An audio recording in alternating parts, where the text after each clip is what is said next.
Welcome to this webinar on 5 years since Plan S was launched. My name is Marc Schiltz. I'm the president of Science Europe. I was one of the co-initiators of Plan S. So let me say a few words before I hand over to the debate and the discussion. Plan S was launched in September 2018 by a group of research funders with the aim to really accelerate the transition to full and immediate open access in scientific publication. The overarching principle was simple and compelling: no science should be locked behind paywalls. And it was also clearly articulated that open access, which is worth that name, should be immediate and not deferred by several months or years. And finally, it was reaffirmed in that plan that authors should retain ownership over their work. So simple and I would say compelling principles, as we can see. And to be clear, Plan S was certainly not the first initiative to promote open access, but it did, I think we can all agree on that, shake up the scholarly publication landscape significantly. So what was so particular about Plan S? Well, I would say, first of all, Plan S was mandating open access by funders. And that was a kind of substantial difference with previous plans, which were mostly recommendations. So here it was really a mandate by funders. But in return, it was also recognized that where there are costs, well, funders should come up for these costs, whether these are costs in the form of APCs, costs for the maintaining of platforms or the establishment of platforms, or for helping journals to flip to open access models. So that was, in a sense, the deal. We mandate, but we also, as funders, have a duty and have a responsibility to contribute to costs that should occur. Another important aspect of Plan S was that it was an alignment of funders. We had many different funder policies, especially in Europe, of course, and here was the first attempt where several funders put their efforts together and say, let's define a uniform set of simple rules by which we design our open access policies. And also, Plan S set a clear timeline, which wasn't the case in previous initiatives. So we say 2021 should be the timeline where we switch to open access with possibility of transformative arrangements, but these should end by 2025. So clear timelines were set, and it was about principles and not about a particular publication model. So we didn't opt for green versus gold with preference for this or that. This was probably one of the strengths, but also maybe for some one of the weaknesses of the plans, that we did not make a clear preference for one or the other of the publication models. What was important is no paywall, open access, immediate open access, and rights retention for the authors. Since the launch, 28 funders have joined the coalition. So it's a very large coalition with many national funders and with also a number of prestigious organization and philanthropic funders. And even there are those that have not formally joined the coalition, but whose policies actually mirror Plan S. And last year, no later than last year, the US White House Office of Science and Technology Policy announced principles which very much mirror Plan S principles. I was particularly pleased that the UNESCO recommendation on open science in 2020, which was published in 2021, adopted by all member states, was very clear on principles and actually also very much echoes the Plan S principles by clearly stating that a paywalled method of publication where immediate access to scientific publications is only granted in exchange for payment is not aligned with the UNESCO recommendation. A disappointing, if we look a little bit in the future, a disappointing lesson of Plan S has been that legacy publishers have not really committed to develop innovative open access models that the world needs, despite the funders' willingness to put money on the table. It seems sometimes that they have spent more time to find astute ways of circumventing the rights retention policies and re-establishing embargo periods rather than embracing open access and developing innovative models. Probably that's why, when looking in the future, we have as funders to take a clearer and a more decided stance on where we put our money and which open access publication models we want to support with our funding and which ones we want to support less. This webinar will be in two parts, looking back at the first 5 years of Plan S, and then in the second part, looking forward. And I'm very pleased that to be joined by Rachel Magee, who is a reporter at Research Professional, for moderating the first part, and also by Jessica Polka, who is the Executive Director of ASAPbio, and who will moderate the second part. And with this, I hand over to you, Rachel. Thanks, Mark. Hello and welcome, everyone. I'm delighted to be here to moderate the first part of this webinar, which will look back at the first 5 years of Plan S. For this session, we have 3 excellent speakers. First, we will hear from Johan Rooryck, who is the Executive Director of Coalition S. Then we will hear from Robert Jan Smits, who was one of the initiators of Plan S and developed it while he was in his previous role as Open Access Envoy at the European Commission. He is now President of the Executive Board of Eindhoven University of Technology. And finally, Heather Joseph, Executive Director of the Open Research Advocacy Group SPARC, will share her thoughts with us. Each speaker will talk for around 7 minutes, which will give us plenty of time for questions and answers at the end. We would like the session to be a dialogue between the speakers and the audience, so please type your questions in the Q&A function in Zoom, both as the speakers are talking and once they are done. I will monitor the Q&A throughout the session and will try to get to as many of the questions as possible. So without further ado, I will hand over to Johan. Thank you, Rachel. As Executive Director, I would like to give an overview, in fact, of what we did, namely, reflecting on the past 5 years. To what extent did Plan S deliver on its ambition to make full and open access, full and immediate open access a reality? What are key successes and what are the challenges remaining? First of all, I think we can all agree that the scholarly communication system has changed a lot over the past 5 years. Whether that's due to Plan S or not is very difficult to establish, of course. But there is definitely an agreement between all stakeholders that the move to open access is globally reversible and simply good for science and society. And there are a number of indicators. Marc has already mentioned some of those that show that that we are heading towards a world in which all research is published open access. Namely, we see that more content is published open access than until now. There's been an increase of the number of research articles published in open access models, which may in part be attributed to the momentum created by Plan S. More funding agencies are implementing open access policies. I mean, Marc again mentioned it. We grew from 12 funders to 28 funders, but more importantly, a number of funders beyond Plan S have developed policies that are broadly aligned with it. Canada, India, Germany, elsewhere, the US, of course, with the Nelson memo, certainly are in line with some of the policies, not all of the policies, but some of the policies that we have developed. I'm thinking of rights retention, the insistence on repositories, and so on. We also see new publishing models emerging, or at least developing more with more confidence.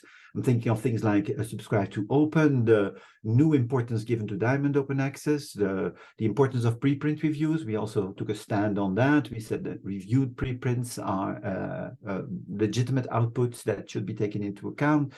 And also we are discussing more and more, I think, non-APC models. We have sort of taken some initiatives in that area as well. And of course, as I said, and this is, you know, big caveat, it's difficult to determine to what extent Plan S has played a role in these developments. Many factors have developed to the situation, including the rise of transformative agreements, COVID, and so on. But we've certainly been a catalyst. I think the key successes, moving to the key successes of Coalition S and Plan S, really there's two successes that I would like to highlight. Again, echoing Marc, Plan S reignited the ambition to move to full OA.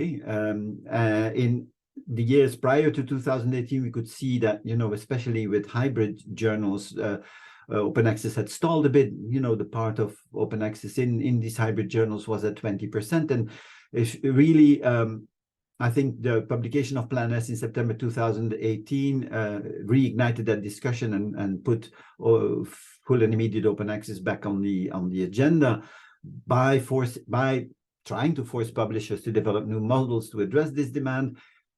You could discuss to what extent that was successful, but even if it was maybe not entirely successful, that we were able to change the publishers, that will indeed inform, as Marc said, our road going forward, where we will develop new models to address or to achieve open access.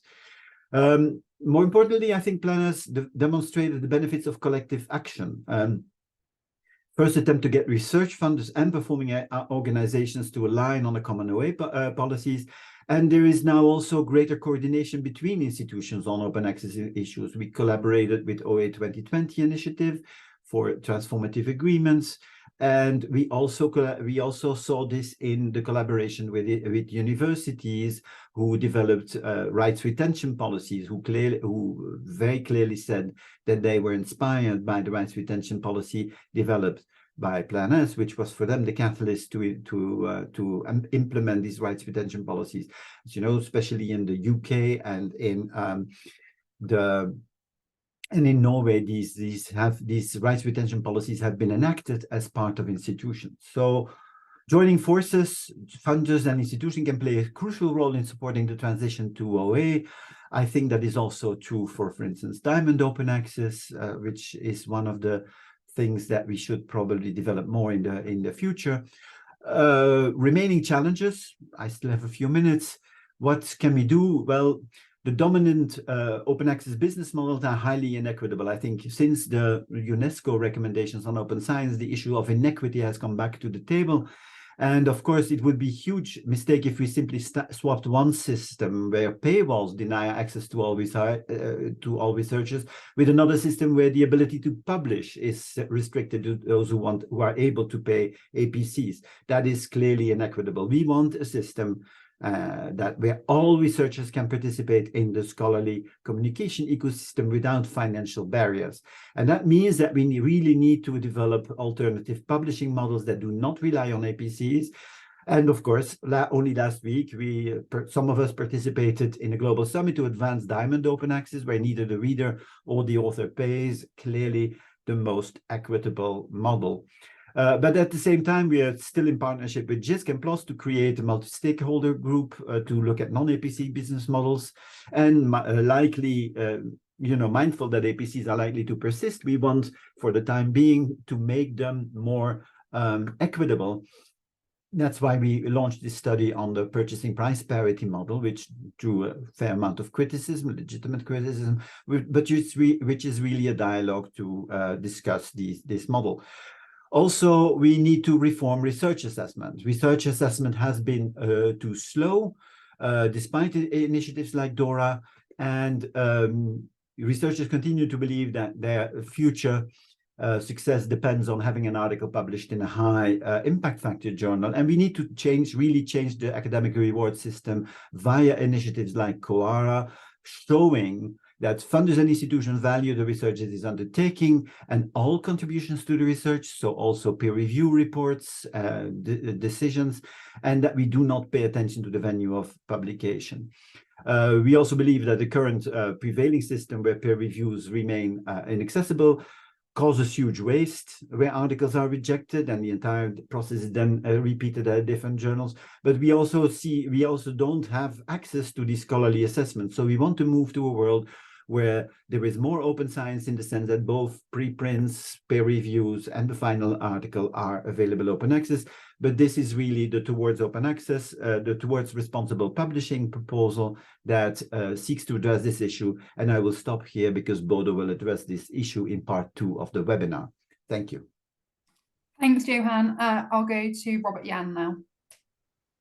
Well, thank you very much. And it's, first of all, great to see so many familiar faces on the screen. And I'm very happy to be in this panel together with Johan and Heather. Well, 5 years Plan S, what has it delivered? Well, let me start with the good news. And a lot of what I'm going to say is repetitive following Johan's statements. I would like to mention 5 points related to the good news. I think, first of all, some 40% of all scientific articles that are published each year at global level, they are published in open access, 40%. And in certain countries, this is even up to 80, 90%. Secondly, we see that a lot of new OA publishers and platforms have entered the market, and as such, they increased the services, the landscape of services, and enhanced, of course, competition. And a third, I should also mention, and come back to that later, that the large commercial publishers have also explicitly mentioned that they will sign up to open access. Fourth point, which I would like to mention as a positive development, is that the transformative agreements have been signed to facilitate and actually to accelerate the transfer to full and immediate open access. And the last point, the positive point I would like to mention, which I think is quite impressive, is that Coalition S has stuck together and the membership has even increased. And in that context, I should of course mention as well, and it was already mentioned by Marc Schiltz early on, the fantastic development of the United States. From the 25th of August last year, the White House OSTP announced guidelines which are very, very much similar to Plan S. And of course, AmeliCA in Latin America is also very much pushing for open access. In this context, we talk about the coalition which stuck together and all kinds of, agreements were signed with likewise initiative. The role of the European Commission, I think, should not be underestimated in this context. Now, this is all the good news. Let me also turn, of course, to some concerns or the bad news. If 40% of all scientific articles published each year worldwide are in open access, means that 60% are still published behind paywalls. And this is notably surprising, despite all the agreements and the hard work which has been done. But it's also worrying if I look at a field like cancer-related publications, 70% of all publications in the cancer field are behind paywalls. For cardiovascular research, it's 80%, and for climate change, it's 60%. And I think these figures are shocking, are really shocking, because they go against the heart, the idea, the objective of open access. And I must also say, a second point, that the large commercial publishers have not really pulled their weight. And the figures I just mentioned show that, and it gives the impression that they have paid more lip service to OA than that they have really walked the talk. And that's why I think that the transformative agreements, which have all been signed, are just used or misused for continuing the status quo. Because have a look at which of these transformative agreements are delivering and accelerating tradition, and you'll be extremely disappointed. There's hardly anyone. And I think, again, this is not what was supposed to be done, and this was not what's supposed to be expected. Now, since I'm an optimist by nature, I think the glass is half full and not half empty. And thanks to Plan S and Coalition S, we have gone a long way. Yet, at the same time, I noted there is a lot of work still to be done, and I also noticed irritation starting to emerge. The fact that the European science ministers on the 23rd of May of this year issued a very strong statement in which they more or less do not even mention the commercial players says a lot. They call for non-for-profit OA outlets and platforms to emerge. And they take a very strong distance, political distance, from the large commercial publishers. And today, Coalition S will present its new policy. I call this Plan S 2.0, which further will reduce the role of the large commercial publishers and put the author at the core. And this is fully in line with what the Ministers of Science have called for. And the large publishers can only blame themselves for this, for these medical measures to be taken. And that's why these new policy guidelines, which shortly will be announced and presented by Coalition S, I can only support them, because there's only one thing we should aim for altogether, is to finish the job and to make open access a reality, and as soon as possible. Thank you very much. Thanks, Robert Jan. Let's turn to Heather. Thank you so much. Thanks to my colleagues and my friends at Coalition S for inviting me to take part in this program today. I'm particularly pleased to be part of a program that's designed to highlight not only looking back on the impacts of a very visible and energetic 5-year advocacy campaign to promote open access, but one that's also dedicated to learning from those assessments and to propose frank, significant, and really welcome adjustments to future approaches, specifically ones that really emphasize the global community's ability to not only equitably access research and scholarship, but as has been said multiple times, also to contribute to it and benefit from it in equal measure.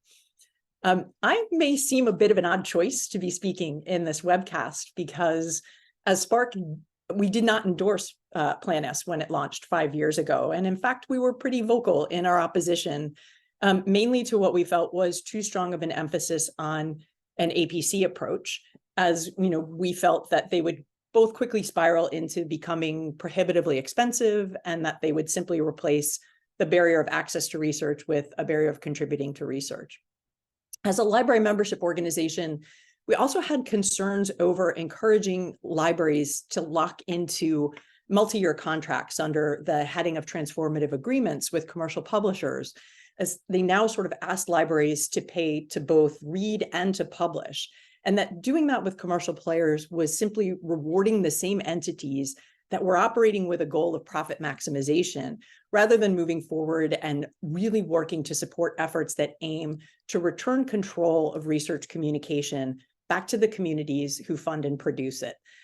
Community over commercialization was the theme of this year's Global Open Access Week, and I think that's no accident. As you can see, that theme, I think, has really continued to take root.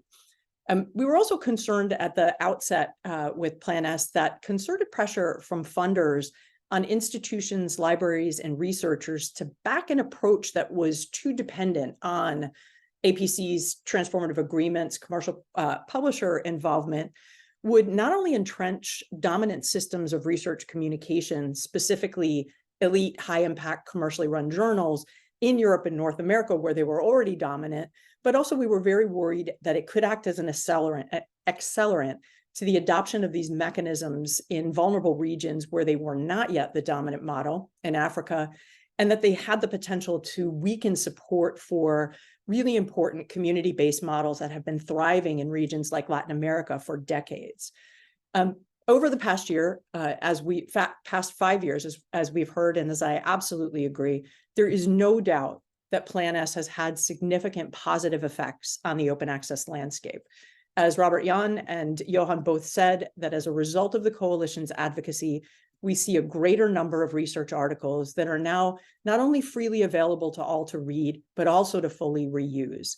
And the advocacy efforts of the coalition, partners, and supporters has absolutely critically raised public awareness of the benefits of and the global imperative for the open sharing of scientific and scholarly research. But it is also true that over the past 5 years, we have in fact seen some of the deleterious effects that we worried about come to pass. We're certainly spending more on commercially published research, not less. And we've seen commercial entities just adapt their business models to really capitalize on the upside of volume-driven APC-based market pressures. And we have seen national funders, particularly in vulnerable regions, who are so worried that they'll be left behind in the terms of the global standing of their research enterprises if they don't follow the same course as institutions in the global north. And I think most worryingly, we've seen a really massive effort by commercial players who've embraced this APC-centric OA to use it as a calling card to embed themselves ever more deeply into the core workflows of our academic institutions and research funders. However, over the past 5 years, we've also really seen our colleagues at Coalition S demonstrate something very important, and that's a willingness to assess the impact of the advocacy and the policies that they're advocating for. And the beauty of research is never more evident when someone tries an experiment, objectively assesses the data, and concludes that the results point to the need for further change. We've seen our colleagues at Coalition S make adjustments to work towards eliminating support for hybrids, supporting green deposit mechanisms, preprints, promoting author rights retention strategies, and most significantly, to really examine how they can support mechanisms that will move beyond the APC journal model. And the proposal that will be examined in the second half of this webcast is a really welcome expression of these adjustments.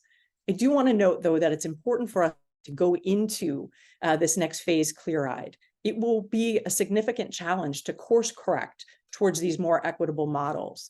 And in particular, it'll need clear, sustained communication, particularly to those governments, funders, institutions, libraries, and researchers in places where adoption of Plan S's original requirements have already been adopted. Changing recently adopted policies is a multi-year effort, as certainly is going to be unwinding the myriad 3, 4, 5 year long transformative agreements that have been inked with commercial players. So I think we need to be realistic about the effort that will be needed to continue to move forward. And the point I most want to make is that shifting to these systems, moving beyond journals and shifting to these systems of research sharing that truly reflect and support regional, national, and disciplinary community preferences, of course, requires shifting how we structure communication and reward systems. But more importantly, it requires us to change how we actually approach designing, building, and advocating for these systems with our global colleagues. It requires us to commit to actively choosing to take the time to understand and support efforts that are truly emerging from within communities, and not to fall back on familiar patterns that, while well-intended, end up reading as top-down edicts onto communities. In short, we really need to make a commitment to lead by following and by lifting community-driven efforts for this next phase. But after looking back, I can honestly say that I look forward to productive collaborations with my friends and colleagues at Coalition S as we work to support global systems for producing, sharing, and benefiting from scientific and scholarly knowledge that are both open by default and also equitable intentionally by design together. Thank you so much. Thanks, Heather. We will do some questions now. I see there are a few in the Q&A, so keep them coming in. I'll just start off with one for myself and then turn to your questions from the audience. Johan, you mentioned the successes of Plan S. I was just wondering if you could touch on whether it's achieved all of the aims that were set 5 years ago.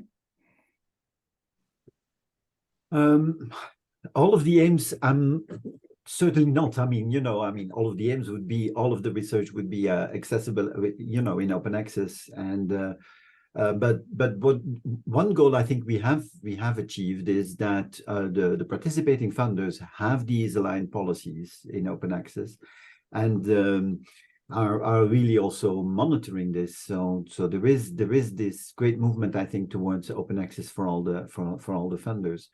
So I think that is a success.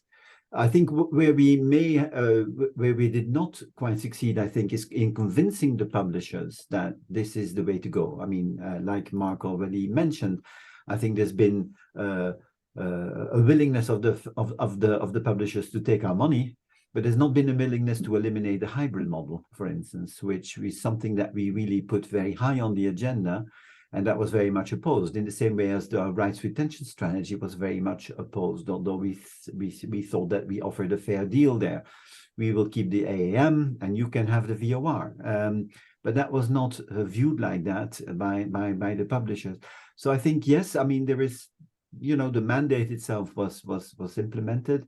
The publishers whom we explicitly addressed did not uphold their end of the deal, I would say. Maybe for some that would not be a surprise, but at least it for me at least, it informs our actions going forward in the sense that Heather just outlined. And we'll turn to the first question from the audience. So for developing countries, open access effectively closes access to the production of science by imposing a steep price on publication of knowledge produced in those countries, while sadly relegating those countries to their historic role of mere consumers. What is the realistic solution proposed by Plan S to this very pressing problem?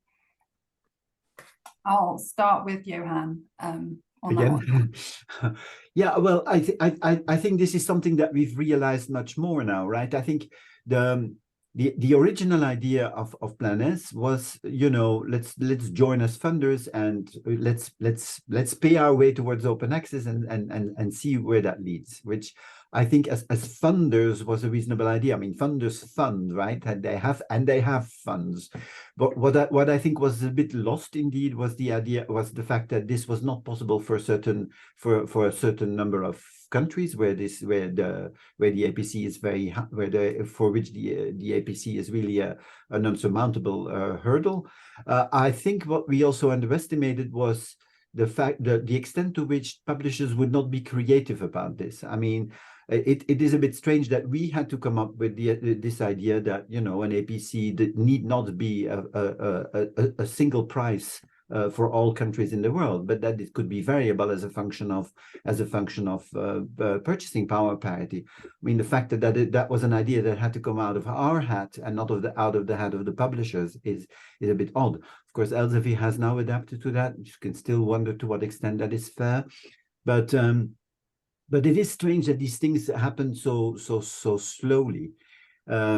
I still remain convinced that the way forward, personally, I mean, I think the way forward is community-driven initiatives where we as researchers take back the initiative of publishing and go towards a model where that is a diamond model where authors or readers do not pay, and that we really have much more control over the scholarly communication system than we had before, with a new covenant, so to speak, or a new covenant between publishers and researchers, where, you know, we have control over the content and they have services that they can offer us and that are time limited and that we can enter into with clear eyes. And yes, Heather, sorry. Yeah, I want to just follow on with what you're saying, Johan, and say, I think that I'm not a part of Plan S, but if I were giving advice to funders, I would say funders, the question I think really brings to light that funders fund knowledge production and going as close to the source of funding that knowledge production in the research communities, embedded in the research institutions, rather than paying publishers. You know, it's sort of flipping the point of payment, you know, from the fundamental standpoint of supporting that knowledge production where it's resident in our communities, and then allowing researchers to choose what outlets their community wants to drive forward. And yes, I think that's very much in the vein I think indeed that is the case. I mean, you know, it's not just about keeping your rights. It's over the research. It's really also about, you know, controlling the way in which, you know, research is assessed, how reviews are done. We need to have a much bigger say over the way scholarly communication ecosystem is being governed than we have now. You know, we've come to a monopoly of academic publishing by private entities. That really should not be the case any longer, I believe. Well, the question was about the developing countries, and I think we have to start, of course, from the principle that open access is in the benefit of the developing countries. They are not at all benefiting from a subscription-based model. And if you go to that first, say, conclusion, then the next is how should you organize it? And I mean, APCs were never pushed or part of Plan S. Plan S also gave room for diamond, for platinum. So from that point of view, and green. So from that point of view, for the developing countries, a system without expensive APCs is a very good one.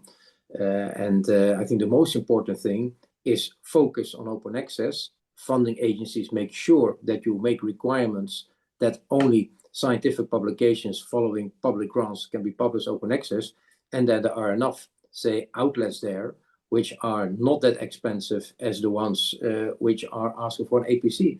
Exactly. So it's keep the focus on the objective, and that is open access. Keep the focus. Yes, and I think in that context, this new interest for Diamond that we affirmed last week in Toluca, to organize this on an international level via Federation of Diamond Open Access and via a number of regional Diamond hubs is really a welcome one, I think, because that will really benefit all participants in the scholarly communication ecosystem. And I'll direct this next one to Robert Jan first. When you talk about large publishers, does this encompass subscription-based publishers exclusively, or does it also encompass publishers like Frontiers, which operate entirely on an open access model? Oh, for me, it is about the subscription-based publishers. That's the ones I was aiming at. And these are the ones with are mostly part of course, the transformative agreements, which have not delivered, as I mentioned. 68% of journals which are in the transformative journal program did not meet the modest targets of growth towards open access of 5%. So, I mean, I very much am disappointed by that. And if I look at the new content which was published by the big five, say, subscription-based publishers, I may call them like that, they are still all behind paywall. 80% of the content published in 2021 by Elsevier was behind paywalls. And for TNF it was 77%, and for Wiley it was 66%. So, you know, it's really a pity that despite all the discussions which have been taking place with these large commercial publishers, with transformative agreements, with dialogue, with commitments from these partners, we still don't see that they walk the talk to the extent that we had hoped for.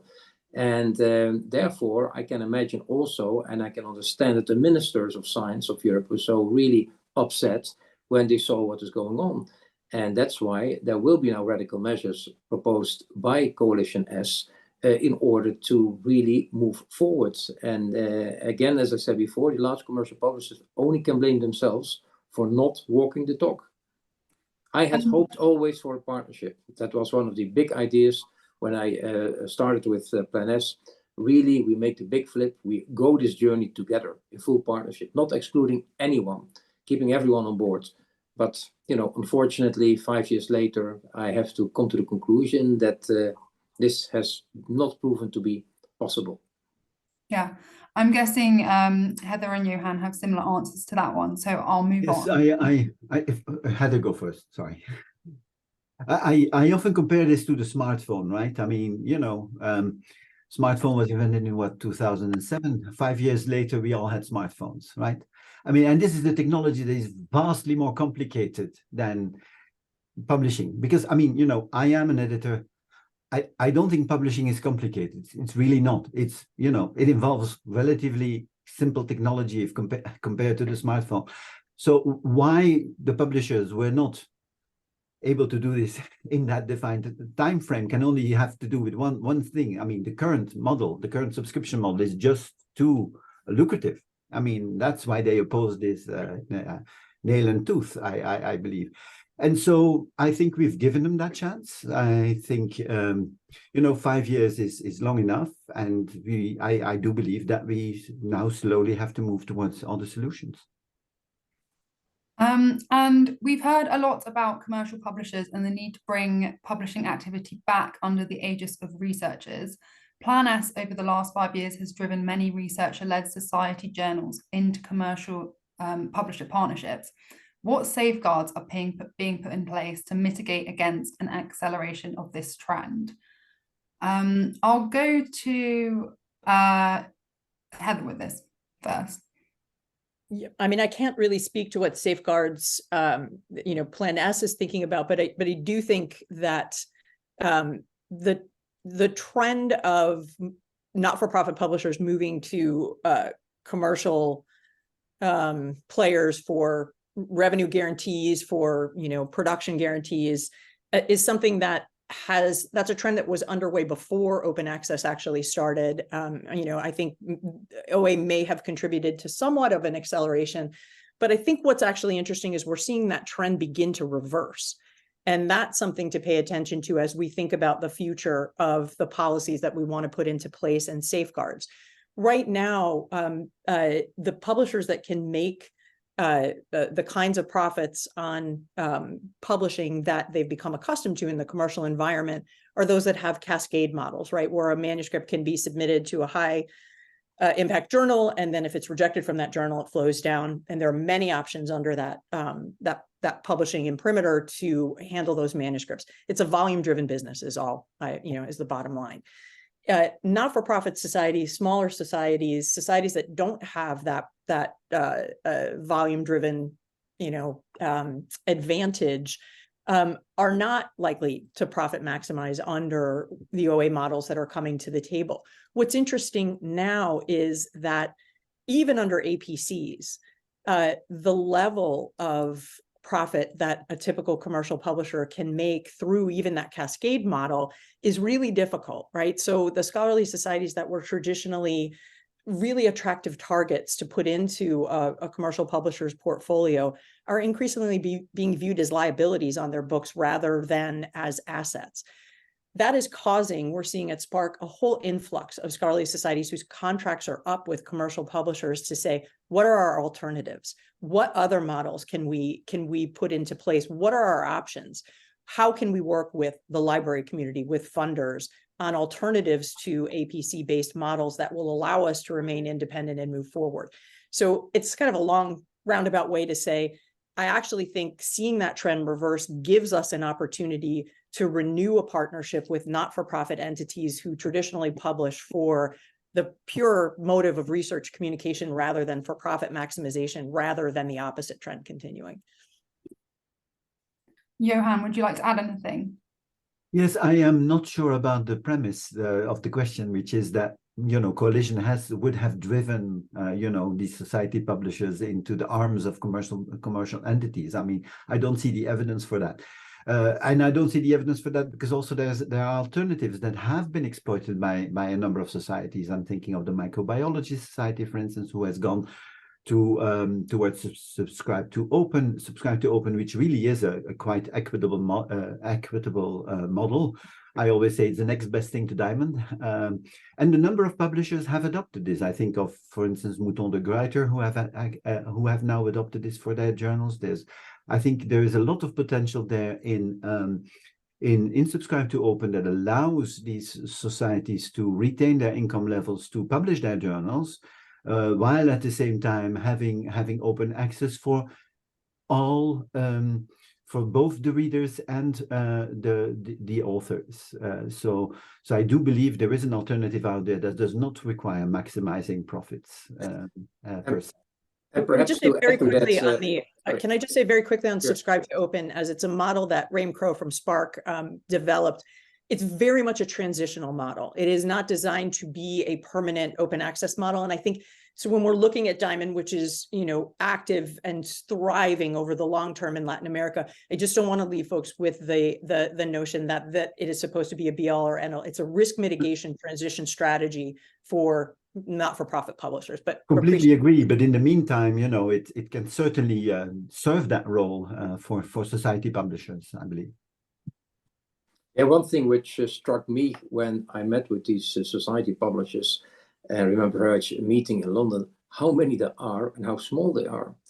Many of them didn't have scale and scope, and therefore were having a lot of difficulties financially with their business model. I told them, join forces and see what you can do together instead of each going on your own. Unite. And that was something which I also did not see happening that much. But that would be, I think, a very, very interesting model for them to join forces to build up scale and scope. And Robert Jan, if you had the power to create a funder open access policy now, what components would it have? That's a hard one. Well, I published an open piece on the Plan S, what has been achieved and what should be the future. Although I understand very much the new policy of coalition as now supported, I still had always hoped for an all-inclusive approach, also still with, of course, the large commercial publishers.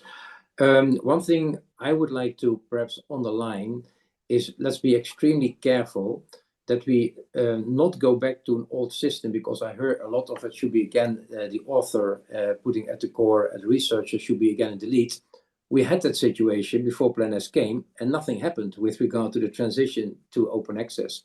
So I think, of course, the researcher and the author should be at the core, but let's make extremely clear that the funders, they are the ones who call the shots in order to move now to the next phase and to also get the 60% into open access.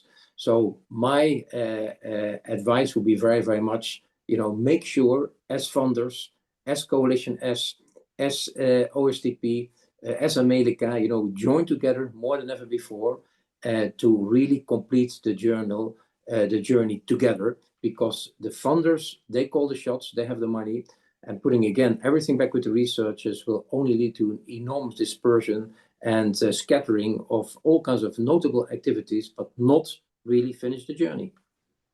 And I've got a question for Johan. Will Coalition S funders stand firm when it comes to no longer accepting transformative agreements? Well, we had a statement saying that we would not no longer support these models, but of course individual funders may differ on this point, right? I think transformative agreements are probably still necessary going forward. I mean, in the sense, but we can only stand firm what we have said is that we will leave transformative agreements to the libraries. And you also see that library consortia are slowly moving away from this. The clearest example is in Sweden, who have clearly indicated that they want to move away from transformative agreements.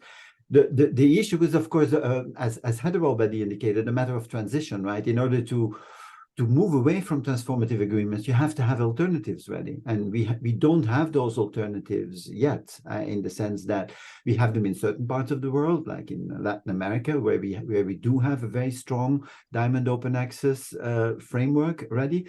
We need to develop these same frameworks in North America, in Europe, in Asia, and only then will we be able to phase out these transformative agreements and the APCs. We need alternatives. But Johan, the alternatives, I think we have to go for realistic alternatives. Diamond is a fantastic. These are entirely realistic. No, I think diamond is a fantastic, of course, route. But let's look at the figures. There are 29,000 diamond journals worldwide. Mm-hmm. Only 11,000 of those are registered in DOAG, and 86% of these journals publish fewer than 50 articles per year. So another, of course, diamond is a fantastic route, but are these the game changers for the future? I'm only concerned with one thing, is to finish the journey towards full and immediate open access. But make sure that when you are looking now for other, say, venues, outlets like diamond, that these are, say, the outlets which can deliver and really, complete the journey. And that's why I mentioned this figure with regard to diamond, because everyone talks now about diamond, and I love diamond. But, the facts show that these are not going to be the game changers. I would disagree there. But Heather, you can make that point better than... Yeah, I mean, I would say, Robert Jan, that the percentage of the market that diamond journals make up is, it's an indicator. But what's transformative about the diamond model, and I know we'll hear more from Arianna in the second half of the session, is actually the way that it embeds the research production and communication process into the fabric of higher education and research institution, and offers the opportunity for there to be true partnerships with research funders, private and public, at the source of knowledge production, and to have that self-determination of what those research channels look like. I think it also is actually an advantage that there are not 1 million open access diamond journals and 1 million open access articles, because I don't think that those are the measures of currency that we want to be encouraging going forward. The other, I think, advantage and really exciting thing about moving in a transition away from subscription access journals and into modes that are more commensurate with the diamond models is that partnership, that embedding of the partnership with academic institutions also couples more tightly the partnership that's possible to determine research assessment. If the institutions are responsible for producing, funding, supporting the research communication on a more molecular level, the task of aligning research assessment metrics and rewards and incentives becomes much closer to home, right? It's not outside people telling university administrators what to do. It becomes more organically coupled. So I know there was questions in the chat about an S2O as a transition model to what? You can use S2O for as long as you want. It's not going to expire. It's not going to go bad on you. But it is an attempt to build a bridge to being able to make this more wholesale shift away from things like the dominance of journals and journals as the primary indicator and currency of the realm. I think we agree there. I think, of course, the diamond route is an interesting one. And in certain continents, it is very well established and it works fantastically.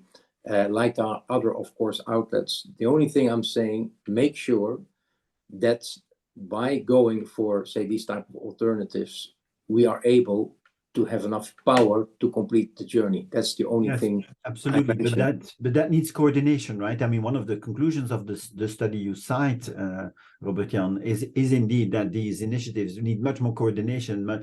I mean, when I speak to Diamond Open Access journals and organizations that support them, and as you know, I'm the editor of a Diamond Open Access journal. I mean, they all say, we just don't have enough capacity. We don't have enough money to accommodate all the journals that want to become a Diamond Open Access because they think it's the right thing to do.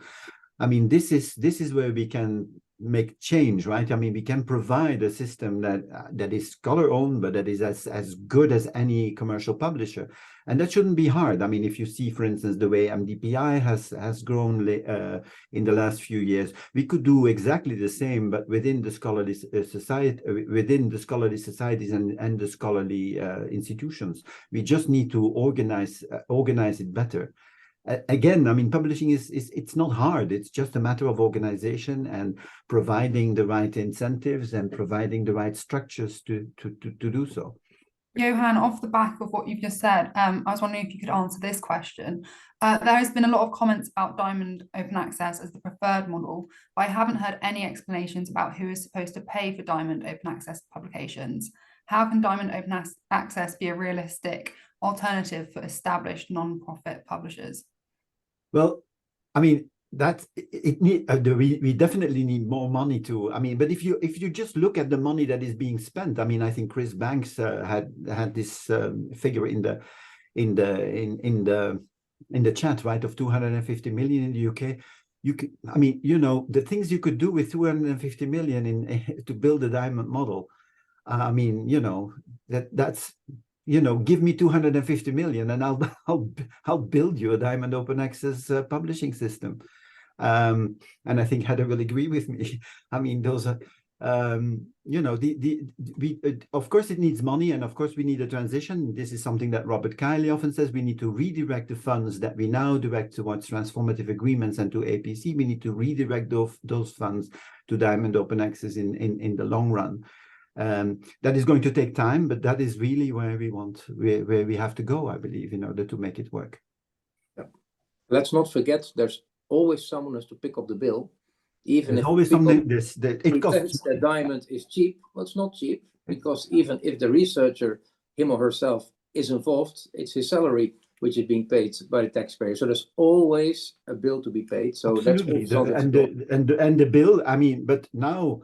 The bill is also, I mean, the bill for the commercial publishers is also being paid by the taxpayer. And I do believe that, you know, the taxpayer would be better served by a Diamond Open Access system that is led and owned by the scholarly, the scholars themselves.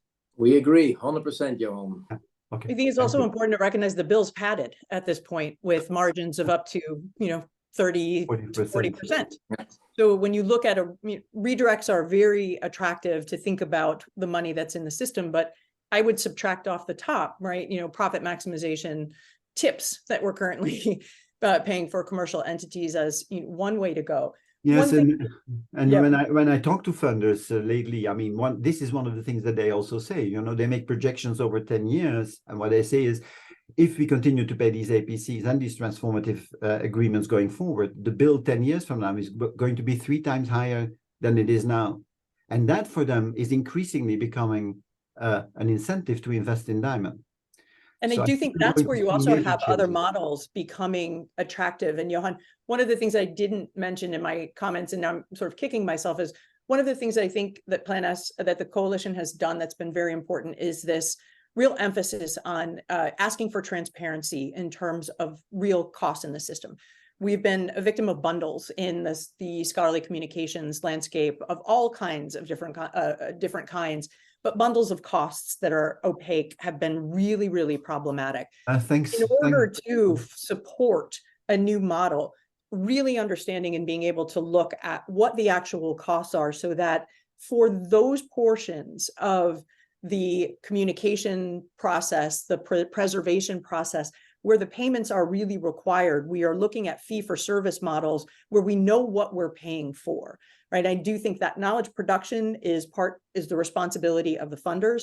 If you as a research funder you fund someone and they can't, don't, or won't communicate what they found out, the value of your investment as a funder is zero. So the communication portion is, I think, incumbent upon funders to support, but the overarching services, whatever they may be, from validation to registration to prioritization, whatever buckets of services we choose as a community to want to support, it should be a service model with transparency for costs that is competitive and not monopolistic, as Johan, I think you mentioned before.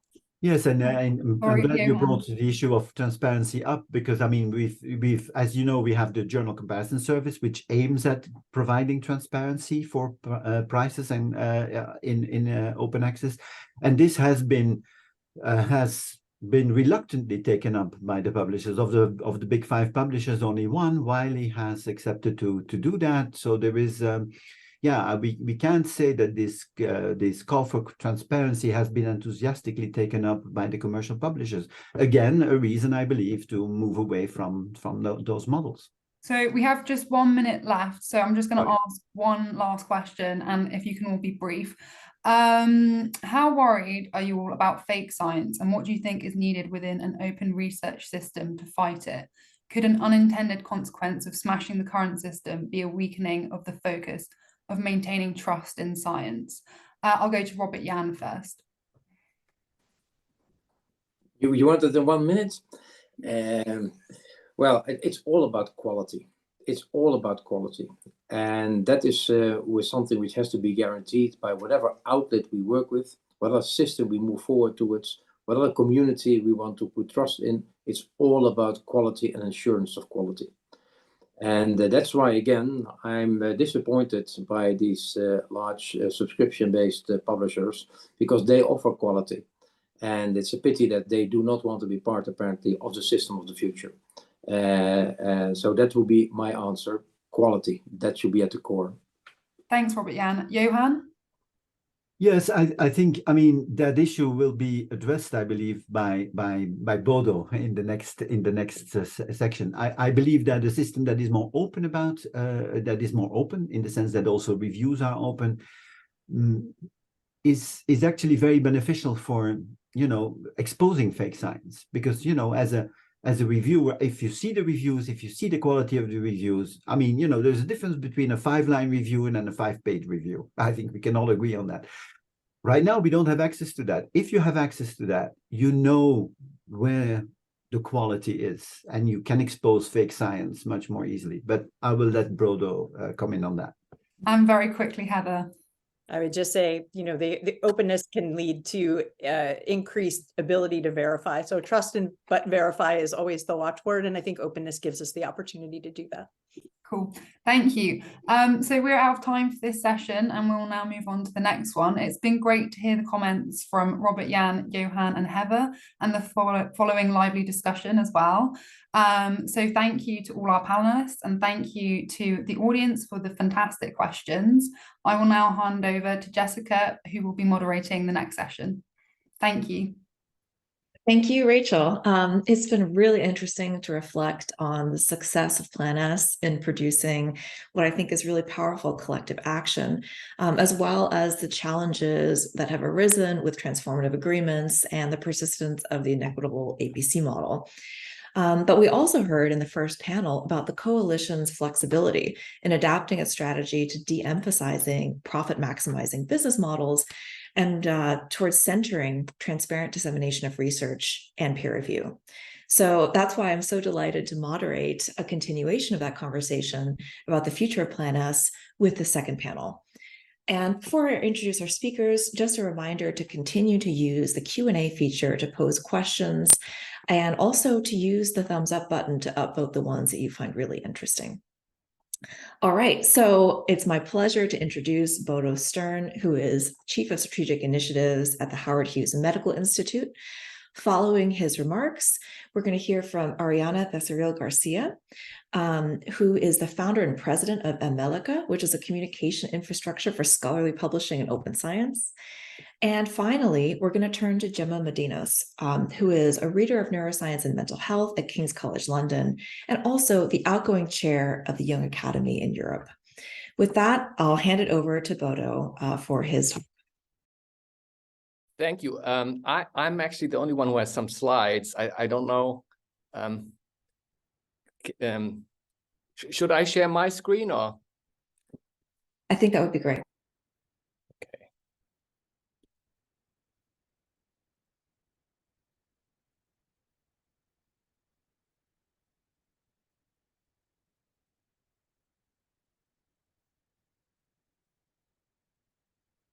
Can you see that?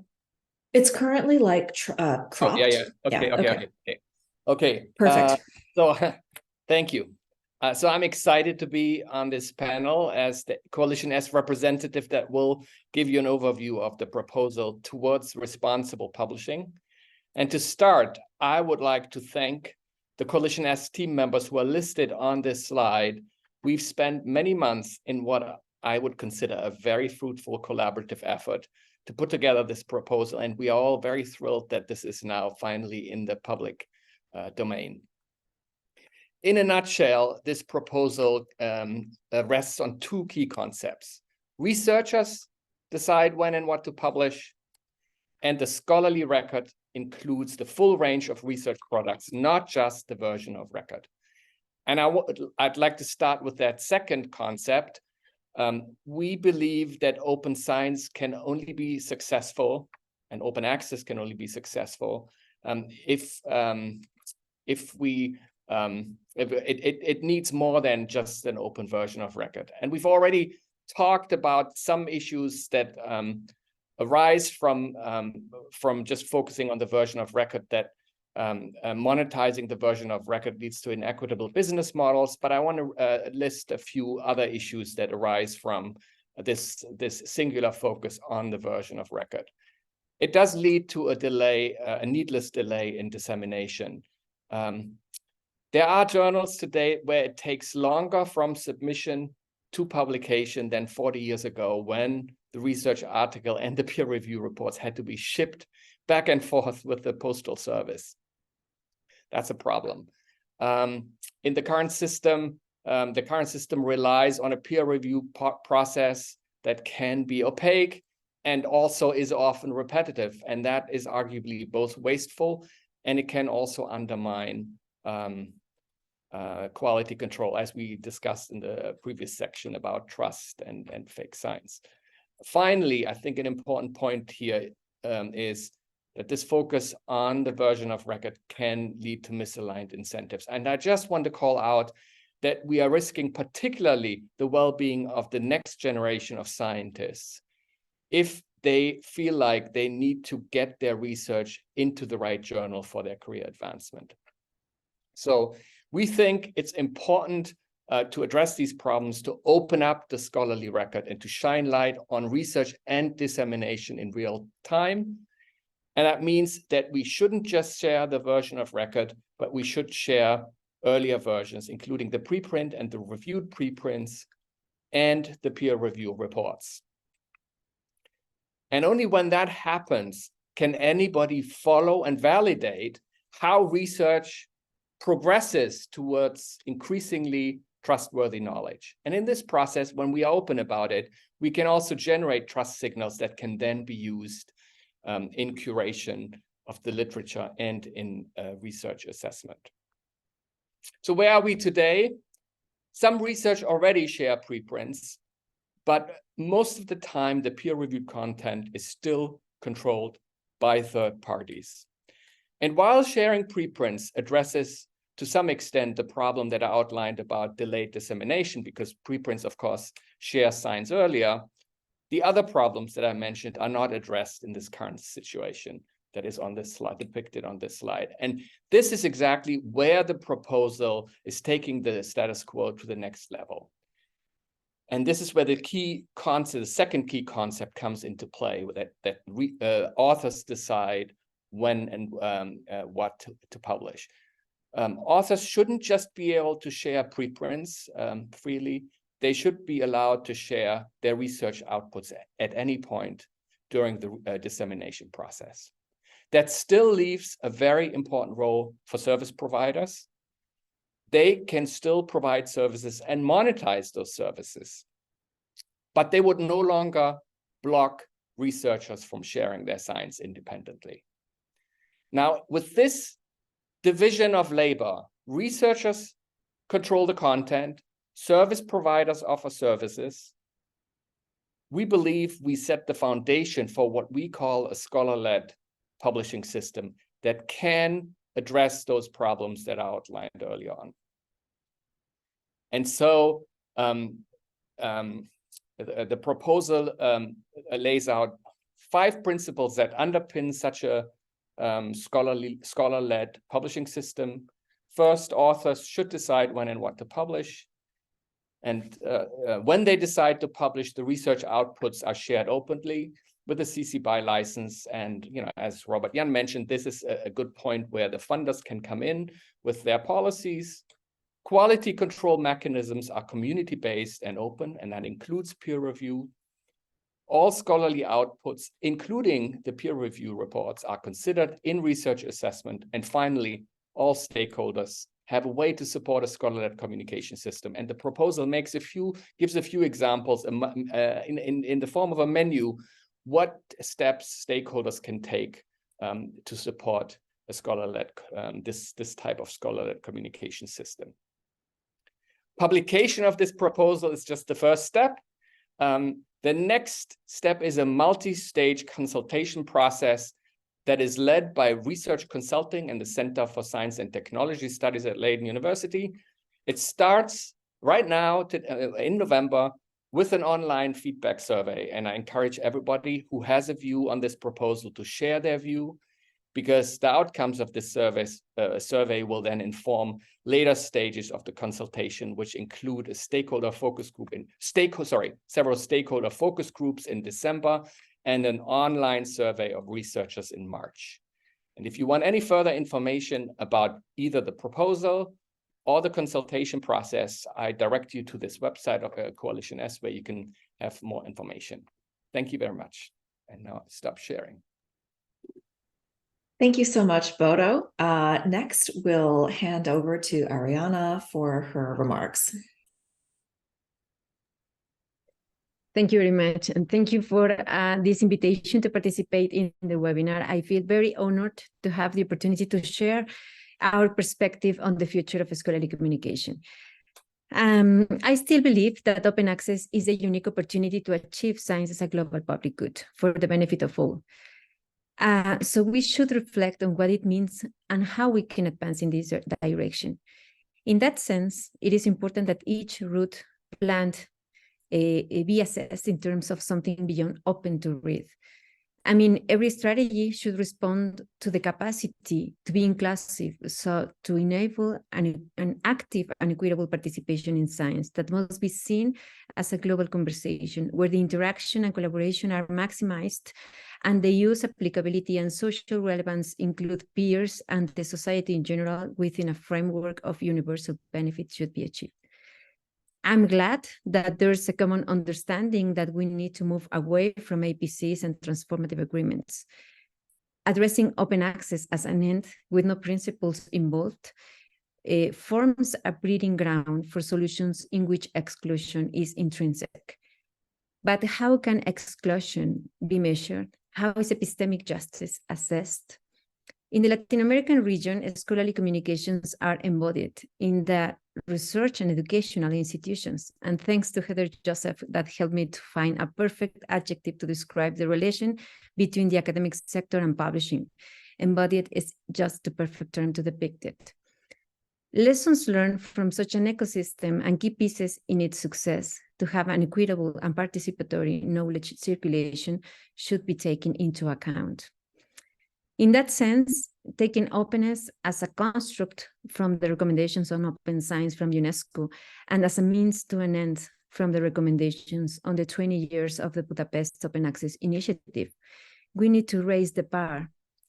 At this stage of maturity and global acceptance of open access resulting from worldwide efforts, including Plan S, I would like to underline 5 key points that from a systemic perspective should be considered in order to move forward. Point 1, your education organizations in the diversification of publishers' entities. Research and higher education organizations should not only be consumers, but to providers in terms of publishing. The same way research is sustained and generated within these institutions, they should have, or they should be responsible for disseminating its results. Funders and governments should encourage and support research and higher education organizations to play a role as publisher entities. This will result in a stronger market force that bring independence and room for maneuver to funders and clear air to the system to be healthier. Diamond is not realistic. Diamond is a reality, and Diamond cannot be assessed only by looking at the OAJ, unfortunately. 90% of the knowledge circulation for many of the social sciences and humanities, for example, is being circulated in the diamond sector in the Latin American region, for example. It is the mainstream, actually. The contribution of diamond should be assessed also from the channels where it circulates. The point 2, the journal critical mass. Well, in nuclear engineering, a critical mass is the smallest amount of material needed for a sustained nuclear chain reaction. Well, the strength of the Latin American ecosystem is the journal critical mass available. More than 10,000 journals compose that mass. Research and higher education organizations must be urged to contribute to this journal critical mass. Diamond Open Access has reached a critical mass in some regions and in some fields, but we need more fields and more regions to have this critical mass. Number 3, the preservation of what is working well. Our records show that each week we lose 1 non-profit open access journal due to a revenues action of journals buy and sell market. $3,000 actually are offered to journal editors to sell their journals. And some others die because the lack of resources. So we need to preserve what is working well. Point 4, we need to think on sustainability, which is structural. Some other models, namely Diamond and Green Open Access, have shown much more efficiency, and they have proven to run more sustainable business models than the ones coming from the commercial sector. And point 5, economies of scale. We should think this equation of academic publishers plus infrastructures to produce economies of scale that can be more competitive. Only by having competitive models, such as the ones that are being run in the non-commercial sector, the power and control of publishers on the current status of the system in various fields and regions could be reduced, and even better conditions for negotiations can be achieved. So let's think about that, and let's work for a future where science is seen as a global conversation. Thank you very much. Fantastic. Thank you so much, Arianna. And finally, over to you, Gemma. Hi, good afternoon, everyone. Thank you, Jessica. And of course, huge thanks to Coalition S colleagues for inviting me to speak in this meeting. I'm delighted. My role as the former chair of the Young Academy of Europe, I was invited to speak a bit about how early career researchers have seen Plan S, and to talk about the opportunities, but also the challenges. So in our perspective, Plan S has been quite revolutionary, right? This has already been mentioned as well. It was at the center of a movement that questioned the status quo of academic publishing, and really made unavoidable the conversation on open access and open science. If you ask any scientist or scholar that I know whether they would like their publications to be made immediately open access, I don't know anybody who would say no. One of the best things about Plan S that's also been mentioned in this regard and Coalition S is that while at the beginning it was perceived a bit as this is how things will be from now on, which was probably necessary to really get things into action, the people in charge have been very open to input from the research community. And Plan S has continued to evolve based on this input, has identified unintended consequences, some of them have been mentioned, and has adapted itself. And we in the Young Academy, but also with our other colleague organizations of early career researchers in Europe, such as Eurodoc and MCAA, we particularly appreciated that the views of early career researcher associations were invited and were taken into consideration, for example, to establish a monitoring framework, which was released in 2020. The main issues for early career researchers were the fears that Plan S would actually exacerbate inequalities. And this has also come up today in the meeting. So what if you or your PI or your institution does not have the funds to afford the fees? And this is tightly linked to the way that researchers and research is assessed. And we know that this is particularly important for people who are early career researchers or people on a tenure track. So what we've seen in recent years is that the research assessment reform has taken, stronger shape, and the European Commission also pushed the research assessment reform. And now we have COARA. And so the two conversations are running in parallel because they are inevitably linked. And yes, the research assessment reform could be happening faster, but it is a transformation that is difficult to coordinate and implement. For example, if now publishing open access is part of how people's careers progression is assessed, then what happens to non-coalition funded early career researchers, right? So when the Right Attention Strategy came out, and I was chair of the Young Academy at the time, Coalition S got in touch with us in case we wanted to do a webinar to discuss and provide information. And so we saw that as an opportunity to dedicate the session to researchers in EU 13 countries and what this meant to them. Because based on our membership views from some of our members located in EU 13 countries, the views were that Coalition S is for rich countries, is for the privileged, that it didn't apply to them. So we gathered anonymous questions before the event, and Johan and his colleague were able to answer them directly, and that had really good feedback. So for the future, I think the synergies between how Plan S advances and changes and how the research assessment reform is being implemented, of course, need to be closely tied. This is a conversation that needs to happen together. It will be paramount to make sure that people sitting in decision-making roles are not just from funding bodies or institutions in Western Europe, and that governmental mandates on institutions and its researchers are also on board. So I appreciated that Arianna brought up governments as well, that our colleagues in the humanities are heard as well, and that particular attention is paid to how any development may affect the career prospects of early career researchers. Thank you. Thank you so much, Gemma. And I think your remarks really address one of the interesting questions that we didn't have time to address in the last panel about how researchers can interact in a system that's driving them towards publishing in these dominant journals. So moving towards the questions now. Question number one, what is the relationship between this new proposal, Bodo, and Plan S? How does it help achieve 100% open access? How does this impact the goals of the first phase of Coalition S to drive and force open access? Yeah, thank you for that question.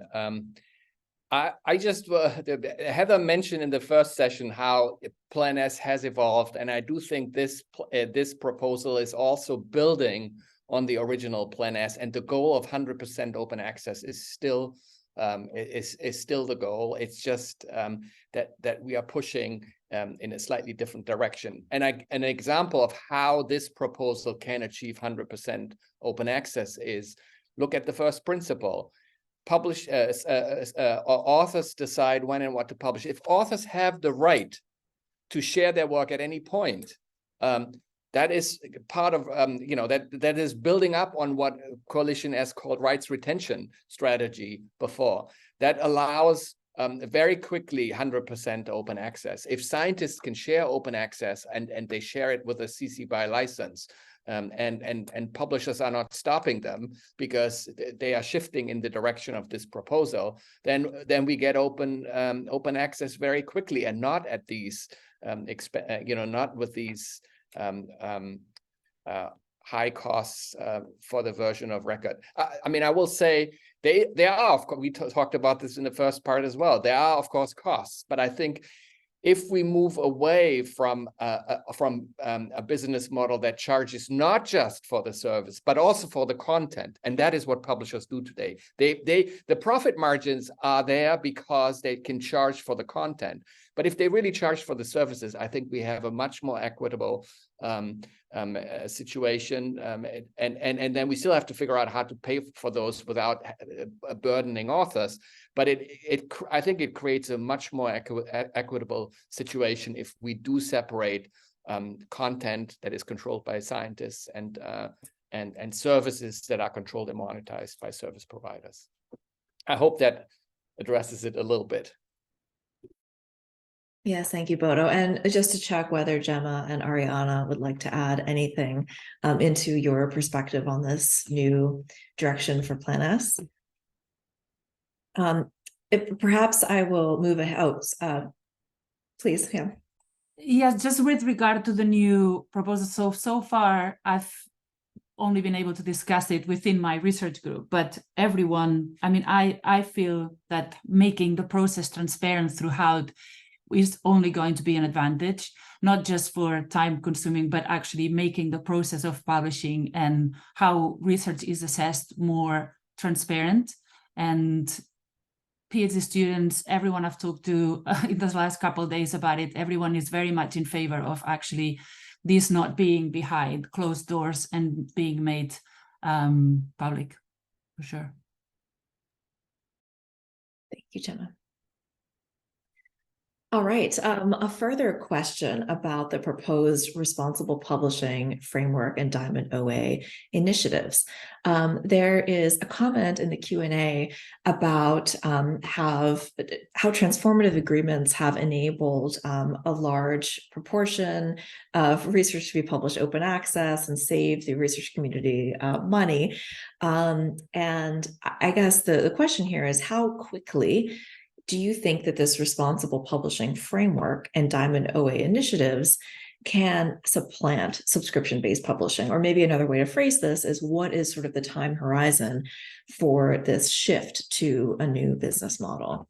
And I guess that would naturally go first to Bodo, but I would also love to, I think Arianna might say it's already here, but I'd love to hear the other panelists as well. I think the first to say is for sure that that all the elements in this proposal are already in existence somewhere, and so they are working to some extent.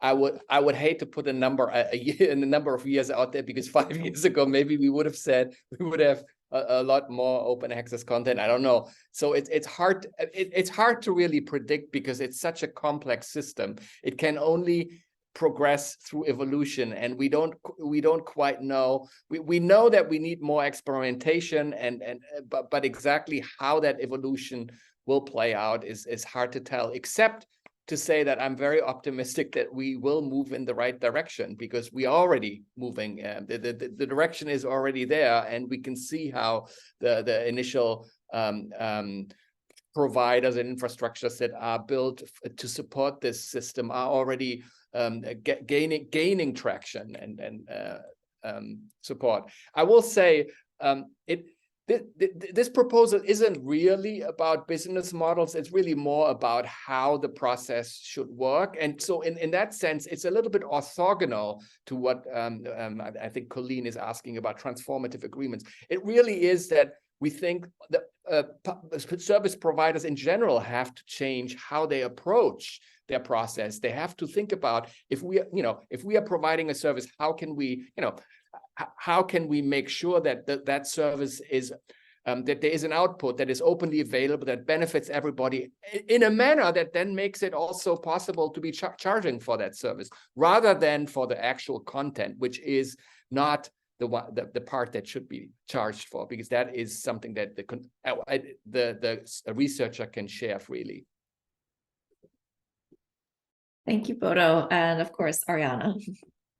Yes, Jessica, I agree. And also I would say that the success depends on the success of the members of PlanS, also to have this combination of these two important things. One is, okay, we need sustainability. The system needs to be funded, and what is called alternative models should be supported as well, but also they need recognition. So if funders succeed in having these alternative models, I don't like very much that term, but because it is not alternative in some regions, but alternative models to be a part of the research assessment systems and the incentive systems, and they are part of the policies and mandates. And if the contribution is really recognized, then I think it has a lot of potential to be successful. Thank you. All right, next question. Very excited to touch on this topic. The barrier to change is, in a sense, research assessment, that the priorities and incentives driving researchers are perhaps part of the reason why we have had such adherence to basically hierarchies of journals. So what can PlanS do beyond referencing DORA to change things and to wean researchers off of this toxic measure of impact? So I would love to ask Gemma, but I'm sure that all of the panelists will also have interesting things to say about this. Maybe because the question is, what can Coalition S do? Maybe I would let Bodo go first, and then I take it from there. I think this is a question that we need to ask all of us, funders and institutions. How can we improve research assessment? This is certainly something that we take very serious. I mean, I can speak for what we are doing at HGMI already. We have started to remove journal names from all our application materials. Journal names do no longer feature. Yeah, that is a radical step, maybe. I mean, but that is really in the spirit of DORA, that the publication venue should not matter. Of course, what would be nice in the future is if we succeed with this proposal, then we wouldn't have to reinsert the journal name. The journal name would be gone, but the peer review comments could then, they could factor into decisions. The scientific scholarly discourse surrounding findings can be used in research assessment, because that's part of science. A journal decision is based on science, on the peer reviews, but the decision itself isn't necessarily the science that we want to consider scholarship in research assessment, and that includes the articles, the peer review reports, and so yes, we need to move towards that, and I think there are efforts with COARA and at Coalition S, and I do really agree with the sentiment that this needs to happen in parallel to changing the publishing system. Both of these tracks need to change simultaneously so that we get the record out there in the open so that it can be used in assessment, but assessment also needs to change at the same time. Yeah, absolutely. If I may add to that, it is happening. The COARA is having working groups, and it's all about how this can be implemented. I know that even overseas, people are also trying to get on board and think about the research assessment reform, because there is this toxic measures, as is here in the question by Robert, but we are the ones assessing research. So we are the researchers, but we are reviewing papers, we are reviewing grants, we sit in grant panels, we are deans, we are rectors. It's really up to us to make this change happen. And it's difficult because, of course, there are concerns that it might dilute scientific excellence, and that, there was all this prestige in publishing in certain places, but that's not what the research assessment reform is saying. The research assessment reform is saying, let's take into account other contributions and then to look at the quality. We don't have to ditch altogether certain quantitative metrics, but these are metrics that are not to evaluate the quality of a researcher. They are to evaluate a journal performance. And so this needs to happen together for the coalition, for the open access world to be really taking off at the same time.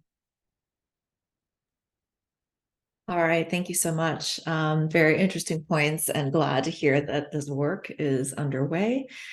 The next question I think is a really interesting one from Matilda. While researchers mostly agree on the benefits of publishing open, there's more disagreement on preprints and open peer review, and this definitely varies by discipline.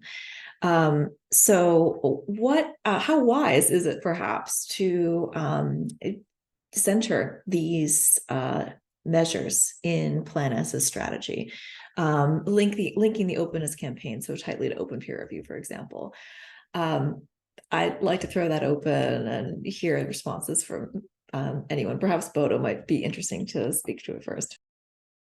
I do want to acknowledge that there is still some controversy around open peer review. I think there are two controversies. One is, should the peer review be attributed to the peer reviewer? And I perfectly understand why this may, under certain conditions, not be easy, especially, for example, given the hierarchy that already exists in the community when an early career scientist criticizes the work of a senior scientist. I mean, it may be hard to put the name underneath, but the peer review report can still have a beneficial effect if it is published. I mean, the science in the peer review can still speak without being attributed. Yeah.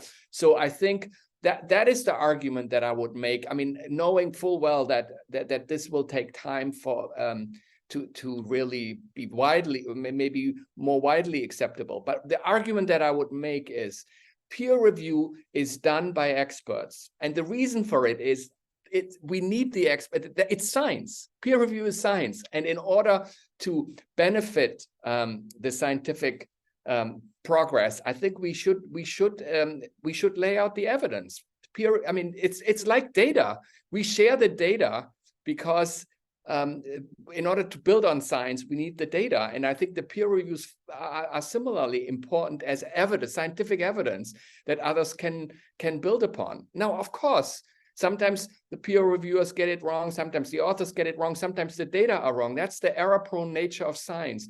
But we can only move forward if we have the evidence out there and can build on it and can determine which one is right or wrong. If we don't share the peer review reports and only have a journal decision, we have no way of tracing this. It's like making a statement about a discovery without sharing the data. It's just not as, if we want it to be scientific, I think there's good reason to say we need the evidence out there.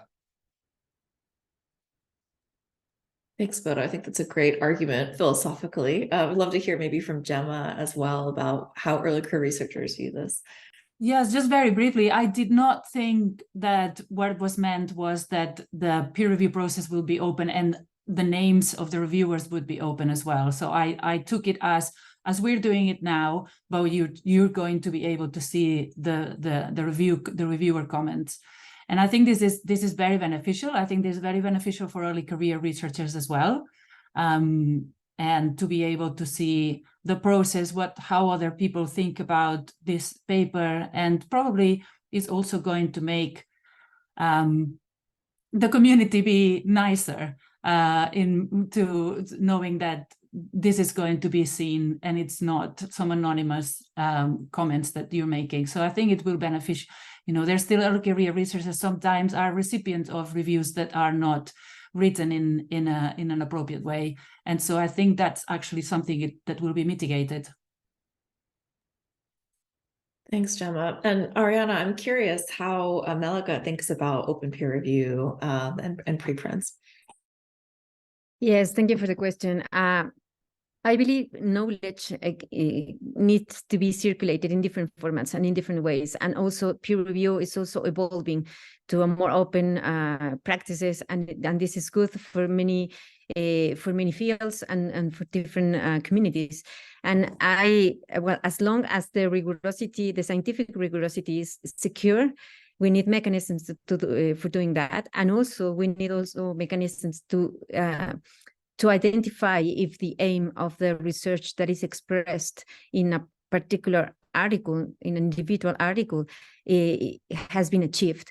And this is where other views and metrics and cartographies, which is the proposal that we have been working on in AmeliCA and in Rooryck, to have an overview and a more comprehensive view of the task achieved by this specific research that is published in an article, can be identified and can be described and can be showcased. So for me, we need these two kind of mechanisms, one which secures the rigorosity, the scientific rigorosity, and also to have a more comprehensive view of the aim of the research that has been achieved.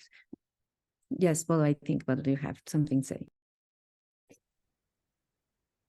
I just noticed that there's another question in the chat that speaks to this open peer review. I just wanted to address, I mean, maybe answer that.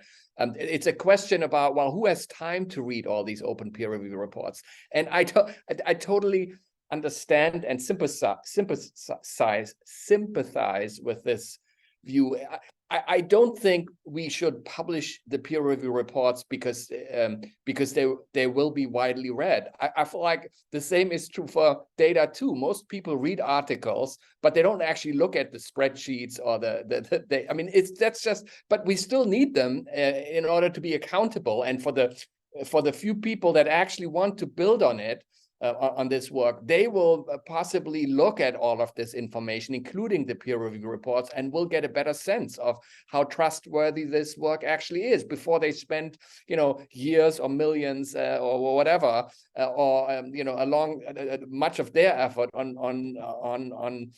building on it. So the point is not that people will read. Many people will read the reports. The point is that they are there for those who do need them and want to use them. Yeah. Thanks, Bodo. Arianna. Yes, just a quick comment that this information is not also for the people who are interested in having a deeper look, but also let's not forget the artificial intelligence and other technologies that can mine this kind of information to provide insights and to help the system to evolve because of identifying strengths or weaknesses in the process. I think that's a fantastic segue to another question, which is how is AI going to change the publishing landscape and the goals that are articulated in this new proposal? I think Arianna's suggestion that AI can help us digest a lot of this information is interesting, and I would love to hear perspectives from Gemma or Bodo on that as well, or any other further comments from Arianna.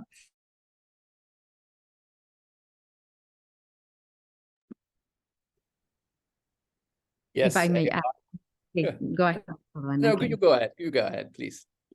I just want to highlight the importance of technology and artificial intelligence in terms, well, to bring sustainability to the system, to bring also more functionalities, to bring innovation, but also to bring the power of study the evolution of knowledge, which is something that it's amazing from having this kind of technologies. And with this, and this is why we need to think where we are talking about openness, what open means in the future. I mean, I have the power and the permission, and I am allowed to, for example, have this information in bulk to be mined and to be processed in artificial intelligence algorithms, for example, to provide to generate more knowledge. So it is important for sustainability, for innovation, and for the evolution of the knowledge system itself. I would say that AI promises to be both a curse and a blessing. And I start with a curse because I think it will be obviously so much easier to write papers and to write peer review reports with the help of AI. So we could see an explosion of papers and peer review reports, and then we face this increased problem of who can read all of this. But of course, the blessing is AI can also help us to condense down what actually the contributions really are, so, and not pay attention to what the number of publications that somebody has published, but really pay attention to what are the actual contributions that have been created for the benefit of humanity. So I think AI will do both. It creates problems with the current incentive system where we think we need to publish more and more, but it will also offer some solutions by condensing and really focusing us on what should really matter. Great, thank you. And before we get too far away from the topic of publishing peer review reports, it is a good idea, the question is posed, that peer review reports for rejected articles should remain with the article so that labor isn't duplicated. However, where would peer review reports for rejected articles be published? And I think that from the proposal, I have a sense of where that might be, but Bodo, I would love to hear from you. What happens to peer review of these articles that are today being rejected?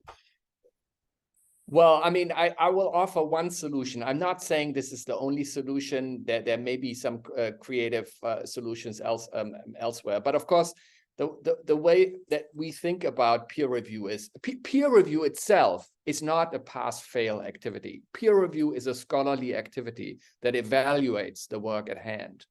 And so that means that the peer review itself isn't necessarily something that says accept or reject. The peer review evaluates the scientific work and says what authors need to do in order to buttress their conclusions, or what they, what is missing, or what is really good about it. But it's not itself it's not itself a verdict, a pass-fail verdict. That is something that a curator would make afterwards. So I would argue peer review isn't itself an accept or reject. It is just a scholarly paper on this work, and that can sit with that should always be able to sit with any article. It's the curation, the curation editor's job to decide, okay, this work is something that I want to feature in my journal collection, and that is separate from the actual peer review. I think that is really important. If we want peer review to be actually really a scholarly activity, we need to dissociate it from curation efforts. And I think that's it's a little described in the annex of the proposal how that could possibly be worked out in one particular example. Thank you, Bodo. And Arianna. Yeah, just to add that peer review adds value to the process, to the research process itself, and it's the communication and the interaction among researchers per excellence, and it's the core of the scientific validation. So any practice that contributes with more transparency in that sense, it's very, very welcome in not only in the open world, also for the whole.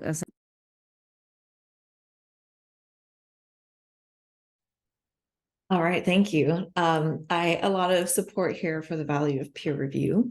I'd like to shift gears and look at a very popular question in the Q&A from Chris Banks.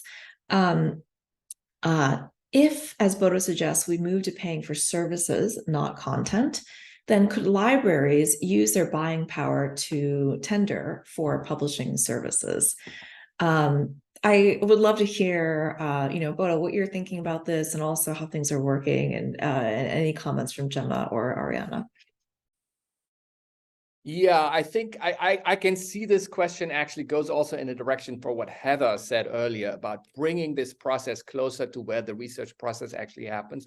In the future, I see great opportunities for institutions to engage service providers to help their scientists put together preprints, and make sure that the data are in the right format on the right repositories. There's a lot of work that needs to be done where expert help from providers can support institutions. And rather than signing up to paying for the final article, it shifts towards supporting researchers at that institution to prepare their work for public release. I personally think this is an important responsibility for institutions and a better way of using using their dollars that are currently spent on subscriptions.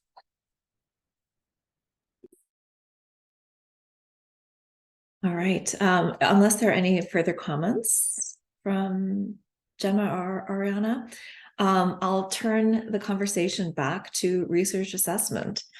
How does Coalition S propose to use this leverage to alter the research assessment process in the way today's document suggests? For example, will Coalition S funders deny grants to researchers whose institutions use traditional quantitative bibliometrics, such as counting the number of papers or the journal impact factor? How is Coalition S actually going to enforce these changes in research assessment that need to happen in order to support the change? I feel like, Bodo, I'm calling on you a lot here, but I would also love to maybe shift this question a little bit for Gemma and Arianna. What do you think Coalition S funders should consider doing in order to help institutions change their policies? So maybe, Bodo, I'll put you on the spot first, but I would also love to hear from Gemma and Arianna. Actually, I would like to hear what Gemma and Arianna have to say, because the one step, this is not I can't really say at this moment what exactly the implementation is. The COARA is working on. We are working on it. We need to decide, we need to work out exactly how we want to move in that direction. I told you an example of what we are doing at HMI with removing journal names. But there are many other things, narrative CVs that are happening at places. So I wouldn't. I mean, luckily this isn't. This doesn't have to be a solution where everybody adopts the same thing. This can be something where everybody experiments and figures out what is working well in their institution. Because obviously it's a local environment where researchers thrive, and so we should adjust assessment also to that local environment. But so there isn't necessarily one size fits all, and we are still. All of us are still working on this before we can really say this is something that we all will implement together. But very happy to hear what advice we get from experts.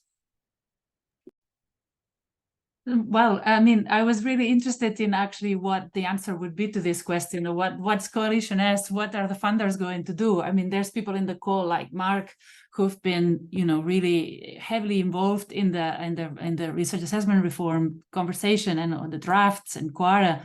So I'd be really interested to know, from my perspective, what I think is that there's a move in which we are seeing many funders. I'm sitting in the UK, so I know MRC and Wellcome Trust. There's all these other outputs being considered, and in your grant applications, I know that there's moves to people not being able to discuss journal names and impact factors in grant panels. But I think it's very important that is actually being monitored and that there is accountability for it, because as researchers now we feel all these other fields about positive research culture and how we are ensuring this, and it is great to be able to talk about this actually, or how well your students are doing, etc. How's the impact of your work? But then is that actually being taken into account in the funding panel while the reviewers have gone through 50 applications, a whole day, it's dark outside, you're tired, and then in the end you just default to, do they have a Nature paper and how much money they have SPI? And so I think not just saying, but training people in panels is very important, and then monitoring that these changes that we want are being adhered to. I think that's key, and that's something that Coalition S funders can do. Thank you, Gemma. And Arianna. Yes, thank you. I will also. I'm very interested in what Coalition is going to do on this, but I can provide some insights, because I think something that is very important is, well, to move forward and to assess the quality of the contribution itself beyond the venue where it's published, but it's very difficult to do that. For example, in the work in Latin America, we have these different layers of quality that endorse the contribution of one single paper. For example, the quality of a paper which is validated by scientific peers, and it is an important validation that we need to make. But also, the venue is also endorsing a quality process, and ensures and secures that the publication of this research finding is also made with the standards and with all the procedures that are considered quality. And there are also the participation of infrastructures that validate the quality of the publication itself. So it is kind of a layer system of quality that can be deconstructed and in a more granular way. But the thing that the success depends on is to assess the purpose of this single paper.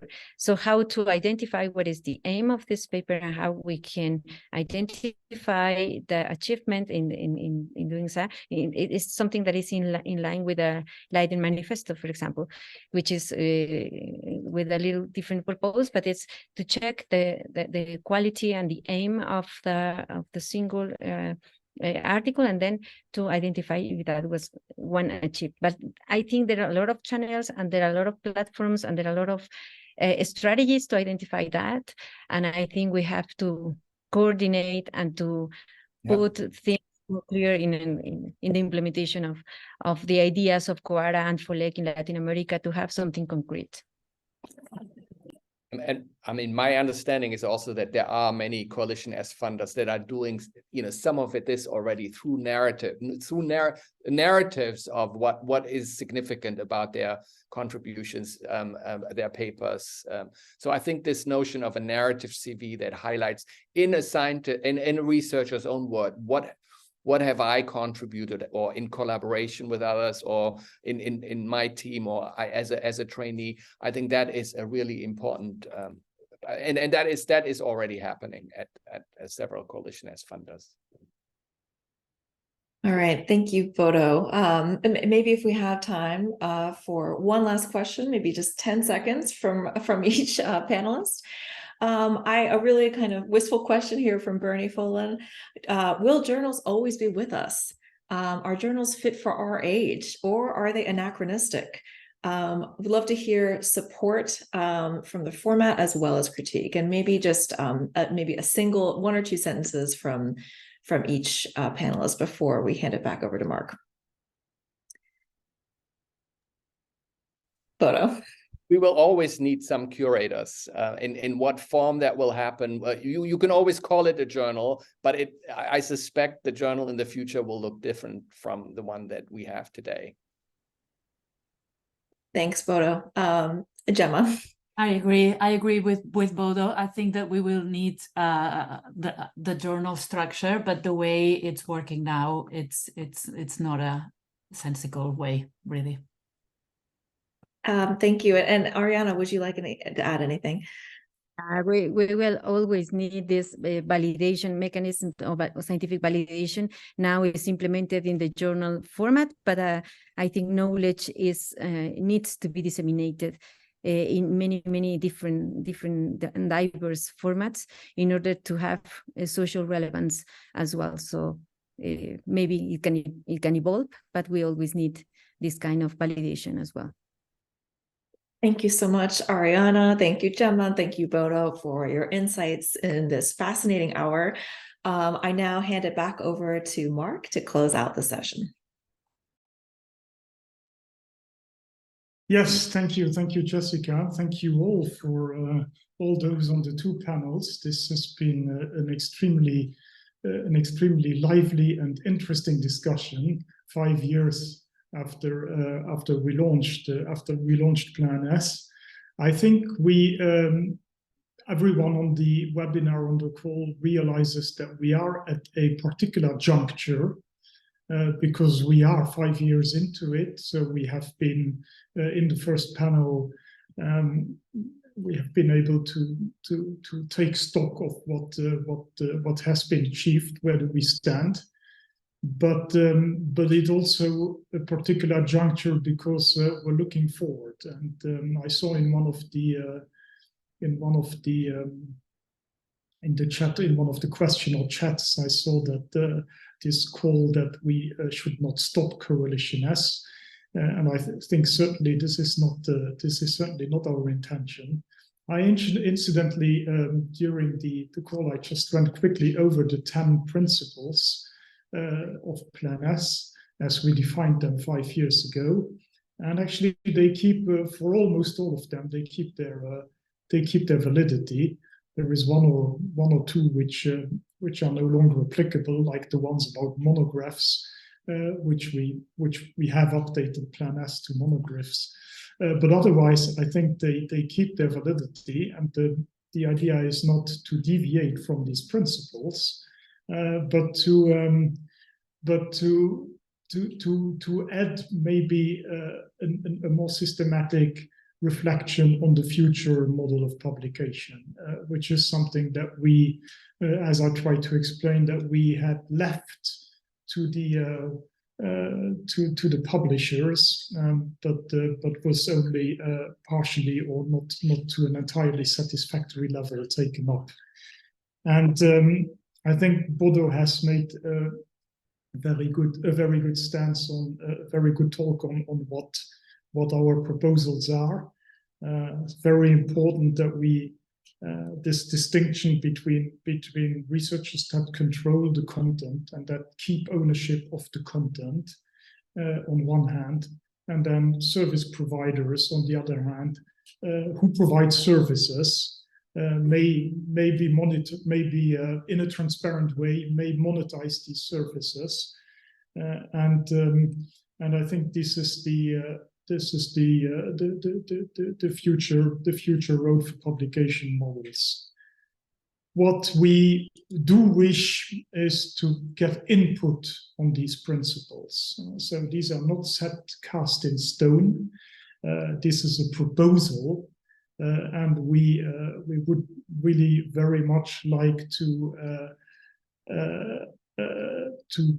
call on everyone, on all those on the call and beyond, to read the new Towards Responsible Publishing proposal and to share the feedback. And I think in the on the slide you find further information on how you can do that with us, how you can provide input. So my wish at this point would be that as a starting point for the research community to take control back over the publication system and over the content, well, read the proposal and provide us with input and feedback so that we can refine that proposal. We can, or you can tell us where we are wrong, and we can, as I wish, we should have a wide and open debate about this. And I will be very much looking forward to this discussion and this debate happening over the next week and months. And with this, I thank again all those that have been on the panels, and of course also Rachel and Jessica for the moderation, for their excellent moderation. I thank all the ESF staff and Coalition S members for having organized and put in place this webinar. And I hope that we will find each other back in 5 years and see where do we stand and whether there is a necessity to keep on and how the reality looks at that time. Thank you, and see you soon. Bye-bye.